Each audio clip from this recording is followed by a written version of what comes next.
Le changement de saison, c'est toujours un moment d'adaptation pour le corps. Surtout quand on bascule de l'hiver au printemps et de l'été à l'automne. Donc là, nous sommes, on va dire, à l'étape transitoire entre l'été et l'automne. Et c'est là où va y avoir une modification de l'hygiène de vie globale pour l'individu. Nous avons été extrêmement dehors, au soleil, en activité physique. Nous avons mangé des végétaux abondants, de saison, frais, pour la plupart crus, que ce soit des fruits ou des légumes.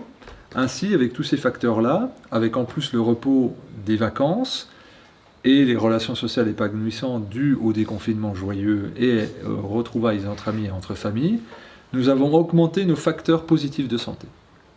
Donc nous sommes au firmament de notre rayonnement annuel. Là, nous allons rentrer dans une phase autre où nous allons être plus à la maison, c'est-à-dire moins de soleil. Nous allons faire moins d'activité physique, nous allons manger plus cuit, plus gras, des aliments qui viennent de plus loin, qui ont été stockés. Et bien peut-être que nous aurons moins de joie, parce que peut-être que l'actualité sera moins réjouissante, et peut-être que nous aurons moins l'occasion de rencontrer des gens. Donc vous voyez bien qu'il y a une expansion et là une rétractation. Alors c'est les lois des saisons, c'est pas grave, et nous vivons au diapason de cela, mais il y a une préparation à faire. Et donc le corps, évidemment, lui s'adapte.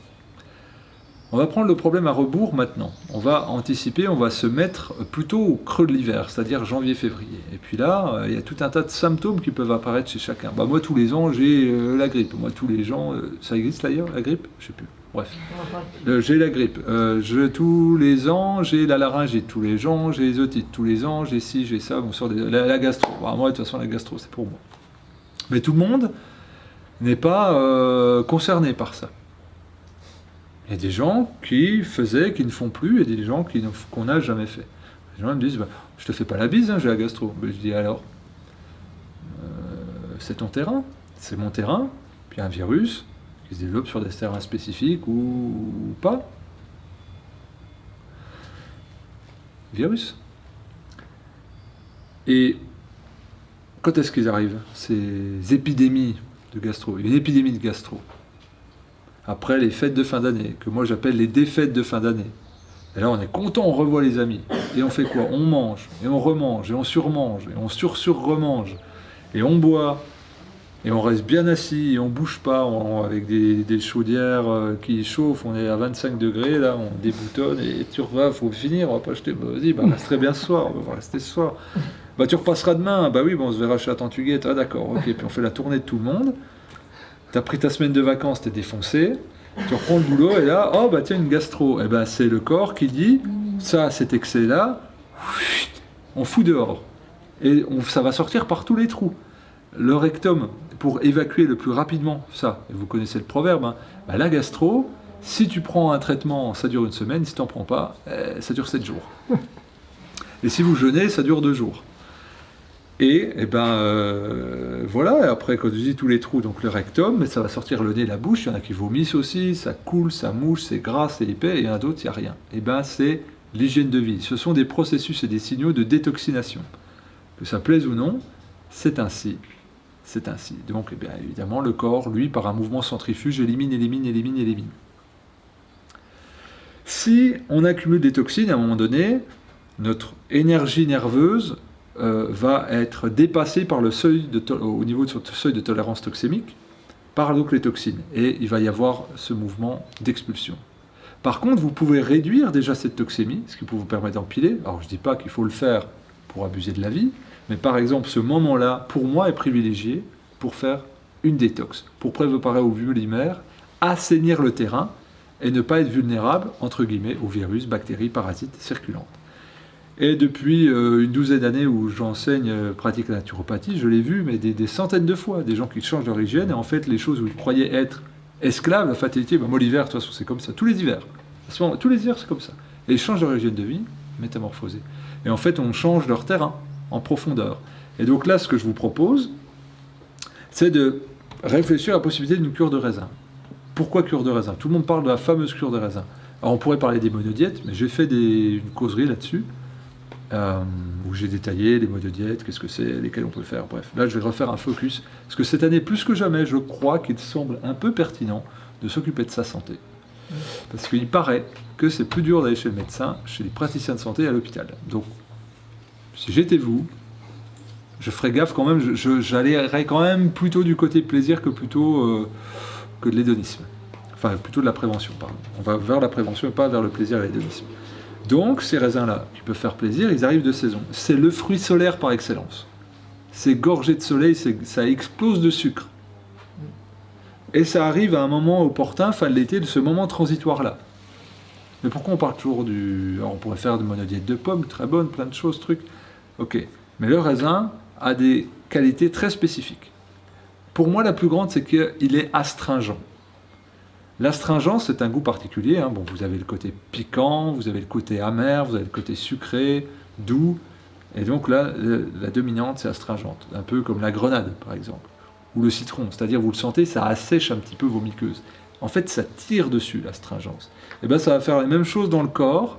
Ça va tirer sur les fluides des tissus, notamment le système lymphatique, qui est le transporteur numéro 1 des déchets du métabolisme. Donc, et dans les intestins, pareil.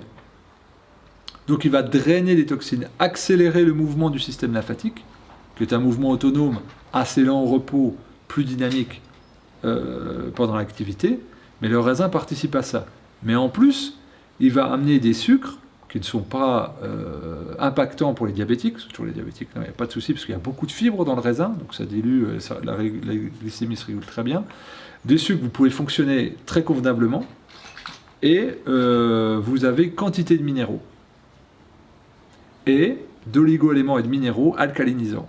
Ce qui fait que vous allez détoxifier le corps, enlever les acides, vous allez vous recharger en éléments alcalins, vous allez drainer le terrain au niveau de la lymphe, des intestins, parce que la peau des raisins très épaisses, plus les grains, c'est vraiment des agents draineurs. Alors pour les personnes qui ont des intestins très sensibles et des diverticules, on recrachera peau et pépins. Mais bon, c'est pour ça qu'on préférera les raisins type chasselas ou muscat. Mais toute autre forme de raisin peut être acceptée, celui qui vous fait plaisir. Et puis, la quantité, c'est celle qui vous convient.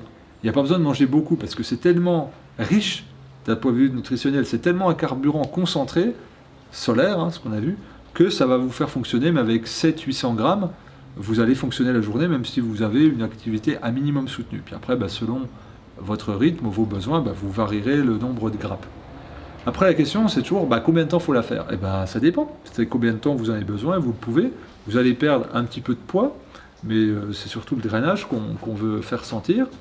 Et je dirais que 3, 5, 7, 10, 12, 15 jours sont OK, même certains 21 jours, et on peut tenir extrêmement longtemps. Je renvoie vers une référence indispensable si on veut la cure de raisin, aux éditions Jouvence, 5 €.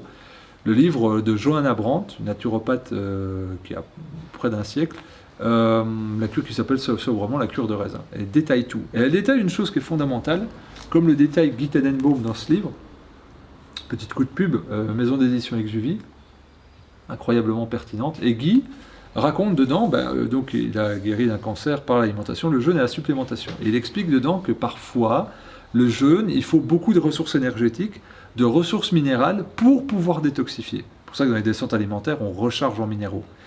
Et donc, Johanna Brandt rapporte des expériences où, sur des cas récalcitrants où le jeûne n'aboutissait pas avec des résultats, où elle arrivait à avoir des résultats par le raisin.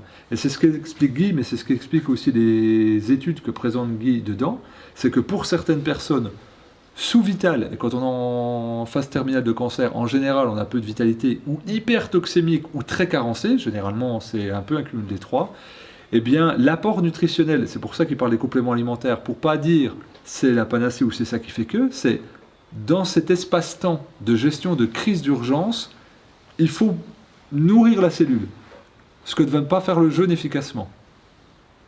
L'autophagie suffira à apporter le carburant en générant l'énergie, mais s'il y a un déficit nutritionnel à combler, ça mettrait des semaines et des mois qu'on n'a absolument pas.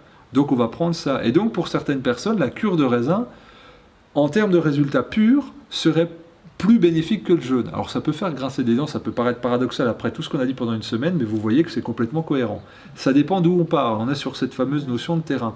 Donc, il y a des gens qui peuvent pas jeûner, il y a des gens qui peuvent avoir des difficultés à jeûner, il y a des gens pour qui c'est dangereux de jeûner, Mais par contre, il y a très peu de personnes pour qui la cure de raisin ne serait pas recommandable. Ceux qui ont une appétence vers le sucre vont pouvoir la tenir, mais après, il faut faire attention à la reprise alimentaire. Et donc là, pour préparer cette cure de raisin, vous faites une descente alimentaire comme en jeûne, vous réduisez le volume calorique, vous réduisez les ingrédients, puis en fait, vous mettez de plus en plus de raisin dans votre alimentation, puis ça va le faire. Et vous faites pareil, vous faites décrescendo, en étant vachement vigilant que pendant le temps de votre cure, vous avez été hyper habitué au goût sucré. Donc soit vous en êtes dégoûté, et tant mieux, vous n'allez plus vers le sucre, soit vous fonctionnez que là-dessus, et là, vous pouvez être un petit peu accro au sucre, donc gaffe. C'est rare, franchement c'est rare, parce qu'il y a quand même, quand on tourne que sur un seul aliment pendant plusieurs jours, on est un peu vite saoulé. Donc, après on me dit quand est-ce qu'il faut manger. Là, les codifications des repas sont des codifications culturelles, réglementaires. Que vous soyez chez vous ou au travail, vous prenez juste vos grappes de raisin, vous mangez quand vous avez faim. Vous vous en moquez des repas. Au contraire, vous vous accordez ça, vu que vous n'allez plus faire les courses. Vous n'allez pas faire la cuisine, vous n'allez pas faire la vaisselle ou ranger les placards ou toutes ces choses-là, bah, profitez-en pour vous être d'autres choses. Vu qu'il fait encore beau, bah, profitez-en pour être dehors au grand air, pour vous relaxer, marcher, déambuler, vous reposer sous un arbre, entendre les feuilles. Voilà. Vraiment profitez de votre diète. Et vous aurez des effets extrêmement intéressants à tout niveau, ce soit symptomatiquement, c'est quasiment illimité parce qu'en fait, il n'y a qu'une seule maladie, c'est la toxémie.